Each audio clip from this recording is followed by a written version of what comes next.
কোরআন তুমি কোন মাসে নাজিল হয়েছ? কোরআন বলে শাহরু রমাজান আল্লাযী উনজিলা ফীহিল কোরআন, যে আমি রমজান মাসে আমাকে নাজিল করা হয়েছে। পরে যদি জিজ্ঞাসা করা হয় কোরআন তুমি দিনে নাজিল হয়েছে নাকি রাত্রে, এটার উত্তরে বলে ইন্না আনজালনাহু ফী লাইলাতিল কদর, আমাকে লাইলাতুল কদরে নাজিল করা হয়েছে। পরে যদি জিজ্ঞাসা করা হয় কোরআন তোমার মধ্যে কোনো ভুল আছে কিনা, কোরআন বলে যালিকাল কিতাব লা রাইবা ফীহ।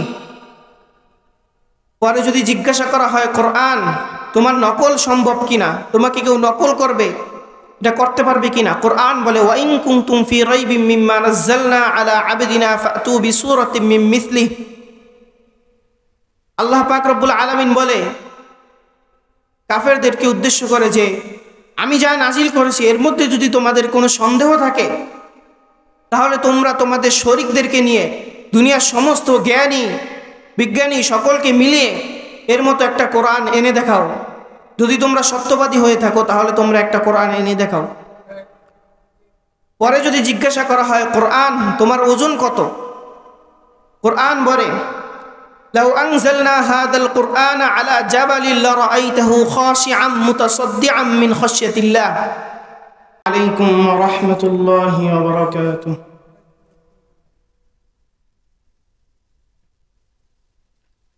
ইন্নাল হামদালিল্লাহ আলহামদুলিল্লাহি নাহমাদুহু ওয়া নাস্তাঈনুহু ওয়া নাস্তাগফিরুহু ওয়া নু'মিনু বিহি ওয়া নাতাওয়াক্কালু আলাইহি ওয়া নাউযু বিল্লাহি মিন শুরুরি আনফুসিনা ওয়া মিন সাইয়্যাতি আ'মালিনা। من يهده الله فلا مضل له ومن يضلله فلا هادي له، ونشهد أن لا إله إلا الله لا خالق إلا الله ولا رازق إلا الله ولا مانع إلا الله، ونشهد أن سيدنا وسندنا وحبيبنا وحبيب ربنا وطبيبنا ومولانا محمد صلى الله عليه وعلى آله وأصحابه وبارك وسلم. أما بعد فأعوذ بالله من الشيطان الرجيم. بسم الله الرحمن الرحيم. إنا عرضنا الأمانة على السماوات والأرض فأبين أن يحملنها وأشفقن منها وحملها الإنسان إنه كان ظلوما جهولا. صدق الله العلي العظيم وصدق رسوله النبي الكريم، ونحن على ذلك لمن الشاهدين والشاكرين، والحمد لله رب العالمين. وقال رسول الله صلى الله عليه وسلم من شغله ذكري عن مسألتي أعطيته أفضل مما أعطي السائلين، أو كما قال عليه الصلاة والسلام. الحمد لمن قدر خيرا وخبالا، الحمد لمن قدر خيرا وخبالا، والشكر لمن صور حسنا وجمالا، والشكر لمن صور حسنا وجمالا. লা জিদ্দা ওয়ালা নিদ্দা ওয়ালা হাদ্দা লিমাওলা لا ضد ولا ند ولا حد لمولى فرد صمد بريء عن الخلق كمالا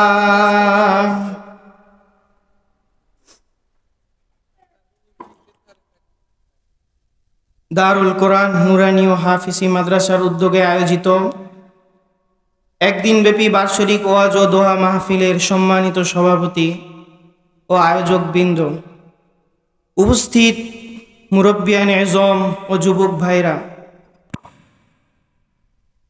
আমরা আল্লাহ পাক রব্বুল আলামিনের একটি ফরজ হুকুম ইশার নামাজ জামাতের সহিত আদায় করার পর আল্লাহ পাক রব্বুল আলামিনের কিছু কথা শোনার জন্য জান্নাতের বাগানে এসে বসার তৌফিক দান করেছেন।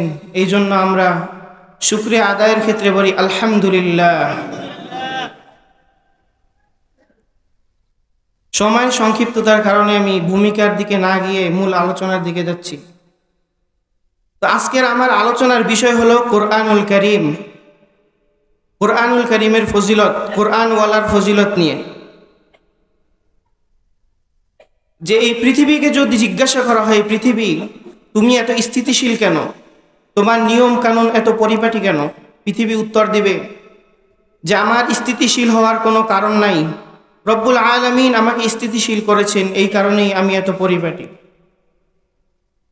তো আবার যদি পৃথিবীকে জিজ্ঞাসা করা হয় তোমার মধ্যে সবচেয়ে দামি মাস কোনটি, উত্তরে পৃথিবী বলবে যে আমার মধ্যে সবচেয়ে দামি মাস হলো রমজানুল মুবারক। রমজানুল মুবারক এত দামি হওয়ার কারণ কি? কারণ রমজানুল মুবারকের ভিতরেই আল্লাহ তাআলা এই কোরআনকে অবতীর্ণ করেছেন।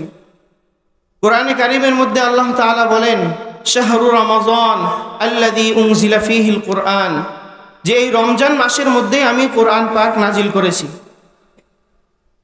রমজানুল মুবারক এত বরকতময় হওয়ার কারণ রমজানের মুবারকের মধ্যে এই কোরআন নাজিল করা হয়েছে। অন্যথায় শাওয়াল, জিলকদ, জিলহজ, মুহররম, সফর অন্যান্য মাসগুলোর মতো একটি রমজান মাস।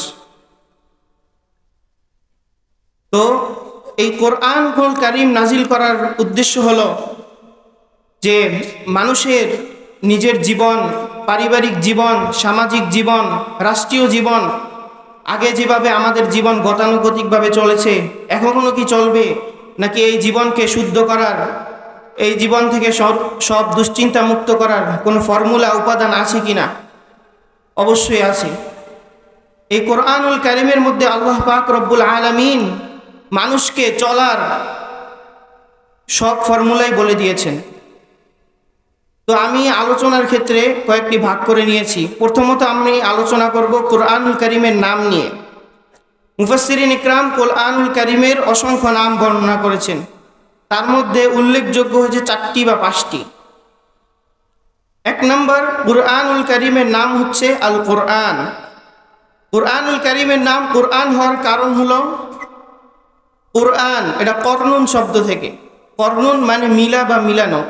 এই কোরআনুল কারীমের মধ্যে আল্লাহ পাক রব্বুল আলামিন বিভিন্ন আয়াত দ্বারা, সূরা দ্বারা, বিভিন্ন ঘটনার মাধ্যমে উদাহরণ দিয়ে মানব জীবনকে সুন্দর করে সাজানোর সমস্ত ফর্মুলা একসাথে মিলিয়ে দিয়েছেন। এই জন্য কোরআনকে কোরআন বলা হয়। 2 নম্বর, কোরআনুল কারীমকে কিতাব বলা হয়।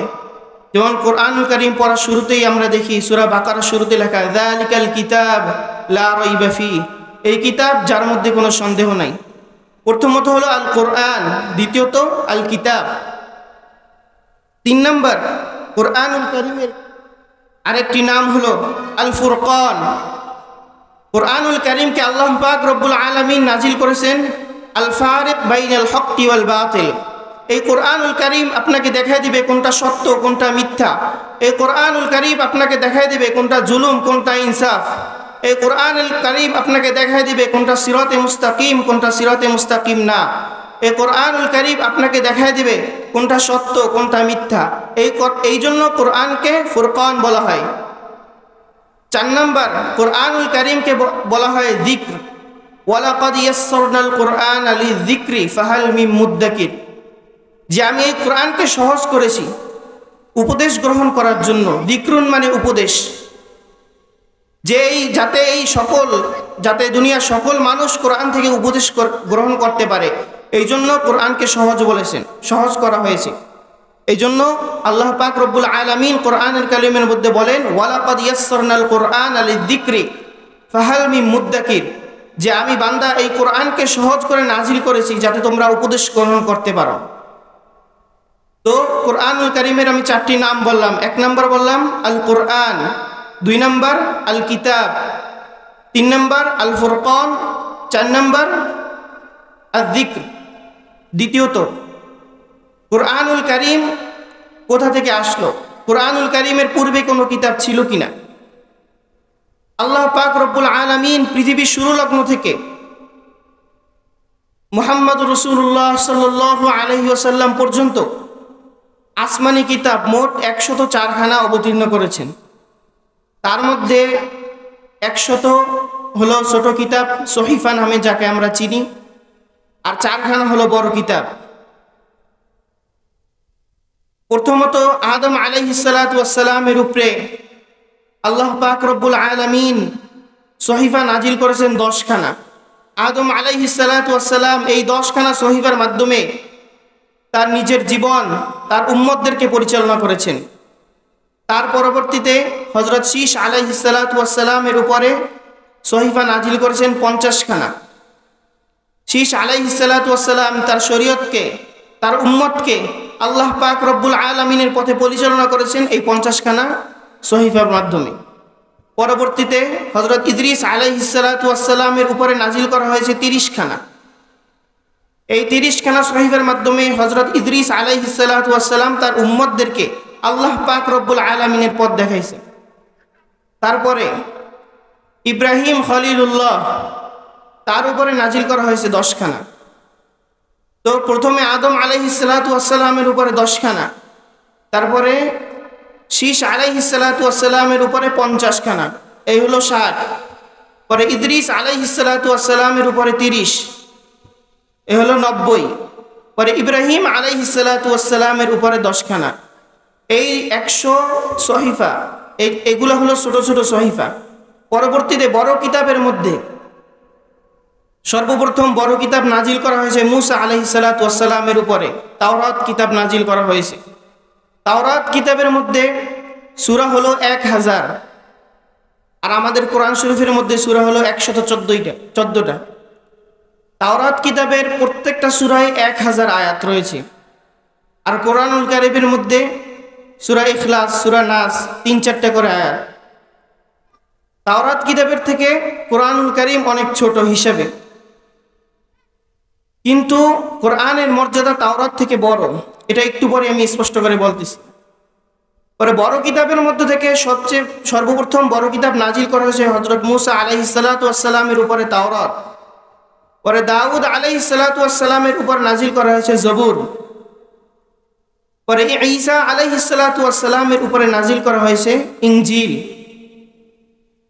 পরবর্তীতে আখিরি নবী, আমাদের নবী মুহাম্মদ আরবি ওয়াল আজম, সাইয়্যিদুল কাউনাইন, শাফিউল মুজনাবিন, রাহমাতুল লিল আলামিন মুহাম্মদ মুস্তাফা সাল্লাল্লাহু আলাইহি ওয়াসাল্লামের উপর নাজিল করা হয়েছে কোরআন।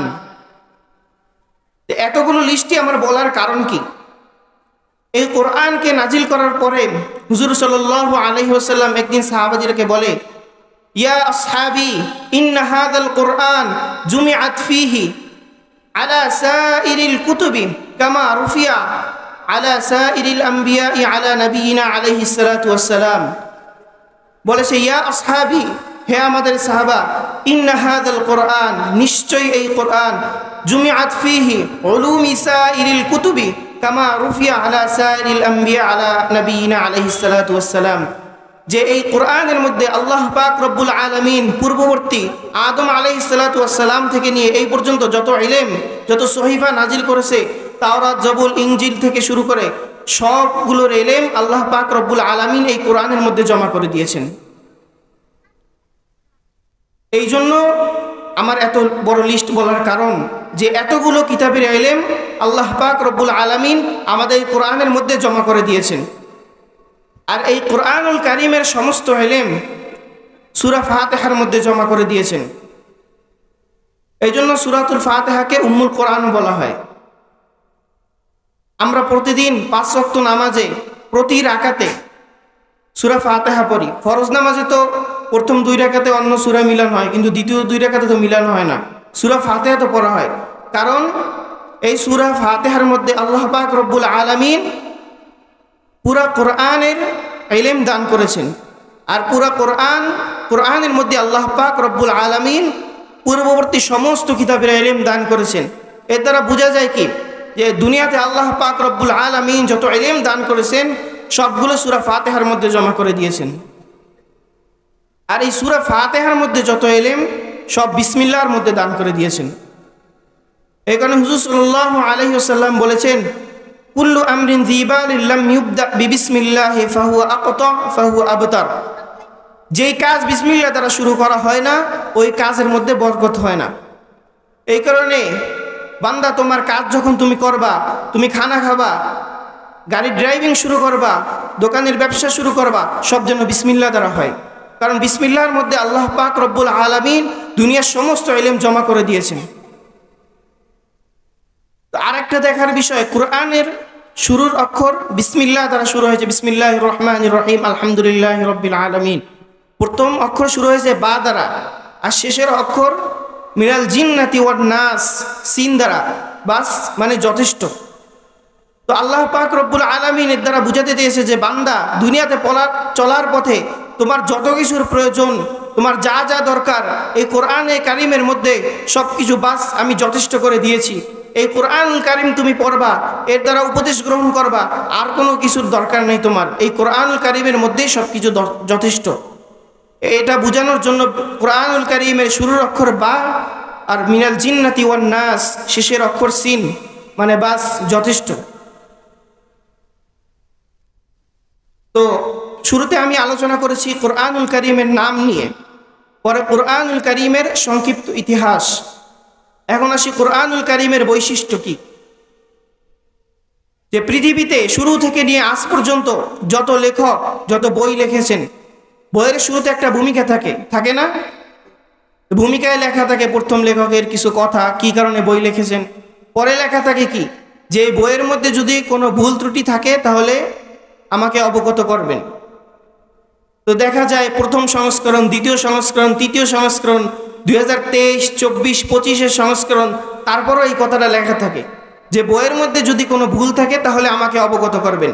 কিন্তু এই কোরআনুল কারিম এমন একটা কিতাব যে কোরআনুল কারিমের শুরুতেই আল্লাহ পাক রব্বুল আলামিন বলে দিয়েছেন, যালিকাল কিতাব লা রাইবা ফীহ, যে এটি এমন একটি কিতাব যার মধ্যে কোনো সন্দেহ নেই। যে এটার প্রথম সংস্করণ যেভাবে নাজিল হয়েছে ওইটাই তার মূল কপি, দ্বিতীয় কোনো সংস্করণের প্রয়োজন নেই। এটা যে কোরআন যে সত্য, এটার একটা বৈশিষ্ট্য। দ্বিতীয় বৈশিষ্ট্য, যে কোরআনুল কারিম, পৃথিবীতে আরও কত গ্রন্থ নাজিল হয়েছে কোরআনুল কারিমের পূর্বে, তাওরাত, জবুর, ইনজিল, কোরআন, পরে আরও কত কত কিতাব, হাদিসের কিতাব। কিন্তু কোরআনুল কারিমের কিতাবের মতো এত সংরক্ষণকারী হাফেজে কোরআন, এই পরিমাণ কোরআনুল কারিমের মতো সংরক্ষণকারী আর কোনো কিতাবের ক্ষেত্রে নাই। এটাও যে কোরআন যে সত্য, এটার দ্বিতীয় বৈশিষ্ট্য। 3 নম্বর বৈশিষ্ট্য, যে বিভিন্ন লেখক কিতাব লেখলে অন্য লেখক ওইটা পড়ে হুবহু কিছু না করেও আংশিক কিছু নিয়ে কপি করতে পারে। জাপানওয়ালারা একটা মাল বানাইলে বাংলাদেশের আর কপি হয়, চায়নাওয়ালারা একটা বানাইলে বাংলাদেশের আর কপি করতে পারে। কিন্তু কোরআন এমন একটা কিতাব যে কিতাবে নকল করার কোনো সুযোগ নাই, এর মতো অন্য আরেকটা কিতাব আনার কোনো সুযোগ নাই। কোরআনুল কারীমের মধ্যে আল্লাহ পাক রব্বুল আলামিন বলেন, ওয়া ইন কুনতুম ফি রাইবিন মিম্মা নাযালনা আলা আবদিনা ফাতু বিসূরাতিন মিন মিসলিহি ওয়াদউ শুহাদাআকুম মিন দুনিল্লাহি ইন কুনতুম সাদিকিন। যদি এই কোরআনুল কারীমের মধ্যে তোমাদের সন্দেহ থাকে তাহলে তোমরা এই কোরআনুল কারীমের মতো আরেকটা কোরআন আইনে দেখাও। কিন্তু কেউ এই পর্যন্ত কোরআনুল কারীমের মধ্যে কোনো একটা বাণী আনতেও সক্ষম হয়নি। আরবের যুগে, পূর্বের যুগে একটা রেওয়াজ ছিল যে শেরের, কবিতার একটা প্রতিযোগিতা ছিল, যে বিভিন্ন কবি, এই কবি একটা কবিতা বলছে, অন্য কবি একটা কবিতা দ্বারা তার জবাব দিছেন, এমন ছিল। তো আরবের যুগে হুজুর সাল্লাল্লাহু আলাইহি ওয়াসাল্লামের যুগের একটা নিয়ম ছিল যে কেউ কবিতা লিখে কাবাঘরের দেওয়ালে টানাই রাখতো, যে ওই জায়গায় যে কেউ যাওয়ার সময় দেখতো এই কবিতাটা, পরে ওই কবিতার উত্তরে আর একটা কবিতা নিচে থেকে লিখে দিয়ে আসতো। তো একদিন একজন ব্যক্তি, একজন মুসলমান সূরাতুল কাউসার ওদের একটা আয়াত, ইন্না আ'তাইনাকাল কাউসার ফসল্লি লিরাব্বিকা ওয়ানহার ইন্না শানিআকা হুয়াল আবতার, সূরাতুল কাউসারের আয়াত ইন্না আ'তাইনাকাল কাউসার, যে এইটা একজন লিখে দিয়ে আসলো। পরে একজন সাহিত্যিক যাওয়ার পরে এটা দেখার পরে বললো, নিচে দিয়ে লেখলো যে লাইসা হাদা মিন কালামিল বাশার, যে এইটা কোনো মানুষের কথা না। এটা ওই সাহিত্যিক বলছে যে এটা কোনো মানুষের কথা না, তার মানে কি সে এটা নকল করতে ব্যর্থ। এই কারণে বলা হয়েছে যে কোরআন এটা নকল করা যায় না, এটা নকল করার জিনিস না, এটাও কোরআন যে সত্য এটার 4 নম্বর বৈশিষ্ট্য। পরে 4 নম্বর বৈশিষ্ট্য, কোরআনের মধ্যে প্রত্যেকটা আয়াত আল্লাহ পাক রব্বুল আলামিন ছন্দে ছন্দে মিলিয়ে দিয়েছেন। যেমন আলহামদুলিল্লাহি রাব্বিল আলামিন আর রহমানির রহিম মালিক ইয়াউমিদ্দিন আর রহমান আল্লামাল কুরআন খালাকাল ইনসান আল্লামাহুল বায়ান, যে কোরআনুল কারীমের প্রত্যেকটা আয়াতের শেষে আল্লাহ পাক রব্বুল আলামিন একই তালে একই সুরে মিলিয়ে দিয়েছেন। 5 নম্বর বৈশিষ্ট্য, কোরআনুল কারীম এমন একটি কিতাব যেটা একাধিকবার পড়ার পরেও খারাপ লাগে না। সূরাতুল ফাতিহা প্রত্যেক নামাজে, প্রত্যেক ওয়াক্তে, প্রত্যেক রাকাতে পড়া হয়, কিন্তু সূরাতুল ফাতিহার কারণে কি কোনোদিন কোনো মসজিদের খতিবের ব্যাপারে, ইমামের ব্যাপারে কেউ নালিশ দিছে যে এই হুজুরে সূরা ফাতিহা প্রতিদিন পড়ে আর ভালো লাগে না শুনতে? কেউ বলে নাই। কারণ কি? কোরআনুল কারীম এটা যে সত্য, এটার একটা বৈশিষ্ট্য যে কোরআনুল কারীম একাধিকবার পড়ার পরেও কোনো খারাপ লাগে না। তো আমি শুরুতে বললাম কোরআনুল কারীমের কিছু নাম, পরে বললাম কোরআনুল কারীমের সংক্ষিপ্ত ইতিহাস, পরে আলোচনা করলাম কোরআনুল কারীমের বৈশিষ্ট্য সম্পর্কে। এ পর্যায়ে আমি আলোচনা করব কোরআনুল কারীমের পরিচয় নিয়ে। একজন মানুষ আসলে জিজ্ঞাসা করে না কোথা থেকে আসছেন, নাম কি, কে নিয়ে আসছে। তো কোরআনুল কারীমকে যদি এমন জিজ্ঞাসা করা হয় তাহলে অন্য কোথাও যাওয়ার কোনো প্রয়োজন নেই, কোরআনুল কারীমের ভিতরে এর জবাব আছে। যেমন কোরআনুল কারীমের নাম যদি জিজ্ঞাসা করা হয়, কোরআন তোমার নাম কি, কোরআন উত্তরে বলে বাল হুয়া কোরআনুম মাজিদ, যে আমার নাম কোরআন। কোরআনকে যদি জিজ্ঞাসা করা হয় কোরআন পৃথিবীতে আসার পূর্বে তুমি কোথায় ছিলে, কোরআন উত্তরে বলে ফি লাউহিম মাহফুজ, আমি লৌহে মাহফুজে ছিলাম। কোরআনকে যদি বলা হয় কোরআন পৃথিবীতে তুমি আসছো, কে নিয়ে এসেছে, কোরআন উত্তরে বলে নাজালা বিহির রূহুল আমিন। রূহুল আমিনের ব্যাখ্যায় মুফাসসির কোরআন বলেন যে রূহুল আমিন দ্বারা উদ্দেশ্য জিবরিল আমিন, যে জিবরিল আমিন আমাকে পৃথিবীতে নিয়ে আসছে। কোরআনকে যদি জিজ্ঞাসা করা হয় কোরআন তুমি কোন ভাষায় নাজিল হয়েছ, কোরআন উত্তরে বলে বিলিসানিন আরাবিয়্যিম মুবিন, যে আমি আরবি ভাষায় আমাকে নাজিল করা হয়েছে। কোরআনকে যদি বলা হয় কোরআন তুমি কার উপরে নাজিল হয়েছ, কোরআন উত্তরে বলে বিমা নুজ্জিলা আলা মুহাম্মদ, যে আমাকে মুহাম্মদ আরবি ওয়াল আজম হুজুর সাল্লাল্লাহু আলাইহি ওয়াসাল্লামের উপর নাজিল করা হয়েছে। পরে আমি প্রথমে বলেছিলাম যে কোরআন নাজিল হওয়ার মাস রমজান মাস। কোরআনকে যদি জিজ্ঞাসা করা হয় কোরআন তুমি কোন মাসে নাজিল হয়েছ, কোরআন বলে শাহরু রমাজান আল্লাযী উনজিলা ফীহিল কোরআন, যে আমি রমজান মাসে আমাকে নাজিল করা হয়েছে। পরে যদি জিজ্ঞাসা করা হয় কোরআন তুমি দিনে নাজিল হয়েছ নাকি রাত্রে, এটার উত্তরে বলে ইন্না আনজালনাহু ফী লাইলাতিল কদর, আমাকে লাইলাতুল কদরে নাজিল করা হয়েছে। পরে যদি জিজ্ঞাসা করা হয় কোরআন তোমার মধ্যে কোনো ভুল আছে কিনা, কোরআন বলে যালিকাল কিতাব লা রাইবা ফীহ।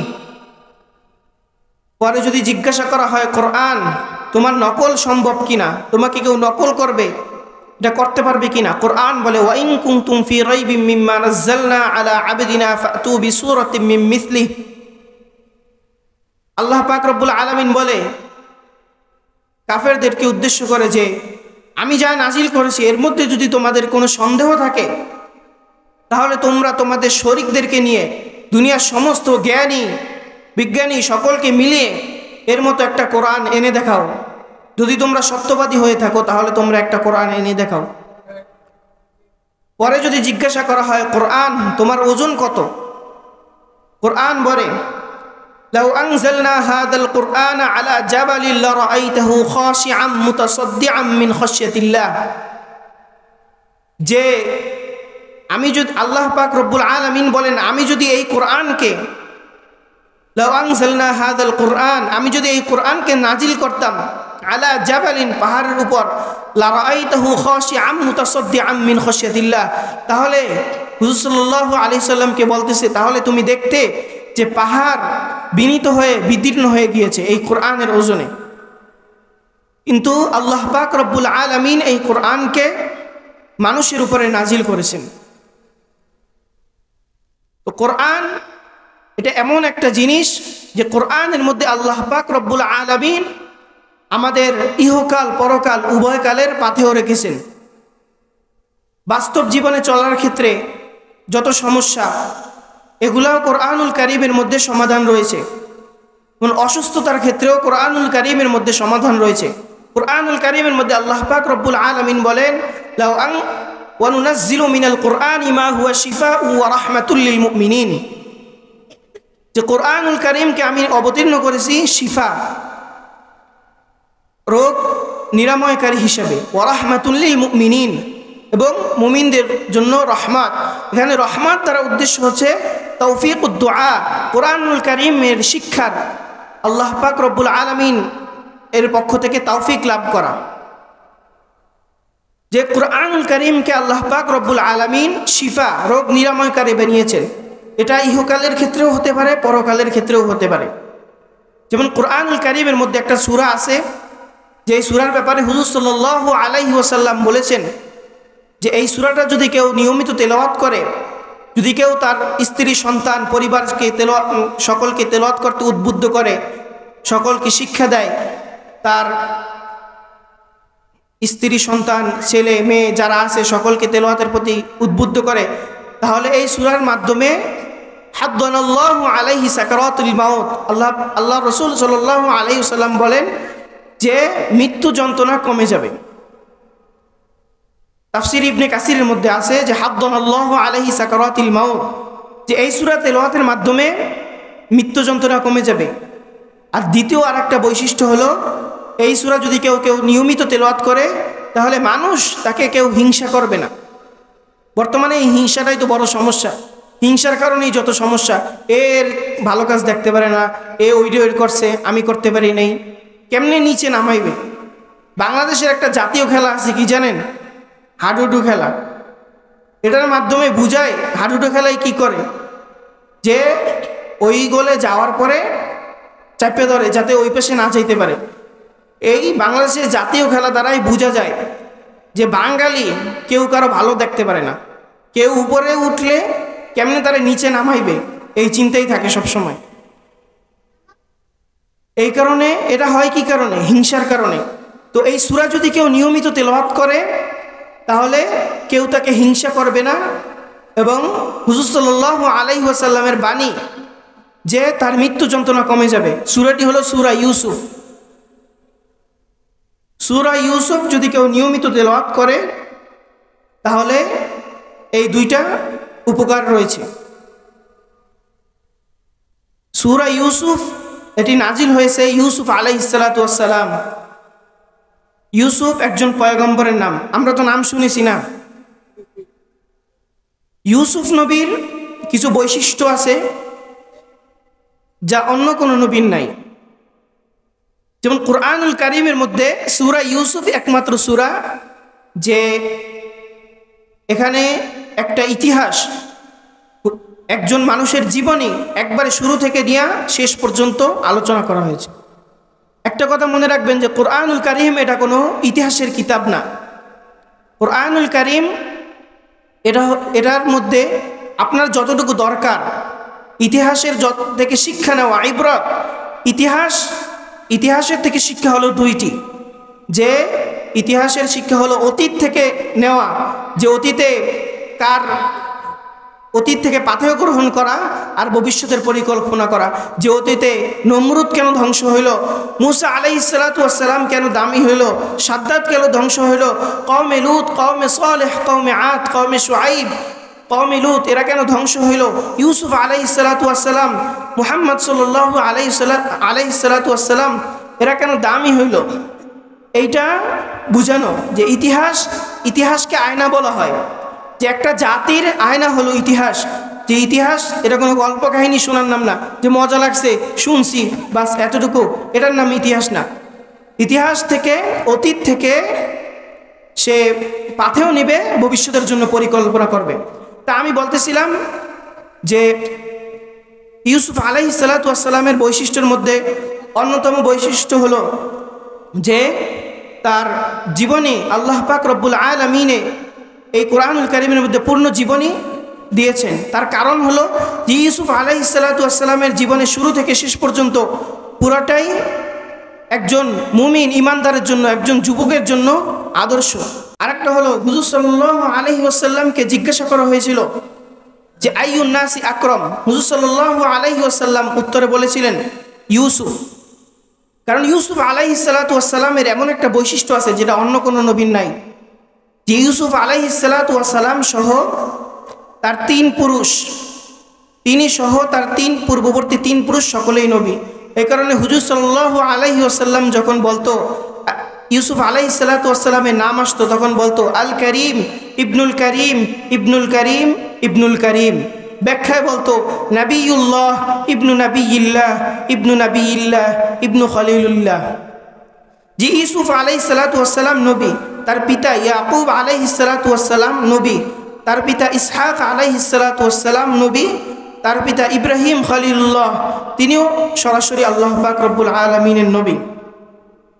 ইউসুফ আলাইহিস সালাতু ওয়াস সালামের আরেকটা বৈশিষ্ট্য যে ইউসুফ আলাইহিস সালাতু ওয়াস সালামের নামে এবং তার বড় দাদা অর্থাৎ ইব্রাহিম আলাইহিস সালাতু ওয়াস সালামের নামে পৃথক পৃথকভাবে কোরআনুল কারীমের মধ্যে দুইটা সূরা উল্লেখ করা রয়েছে।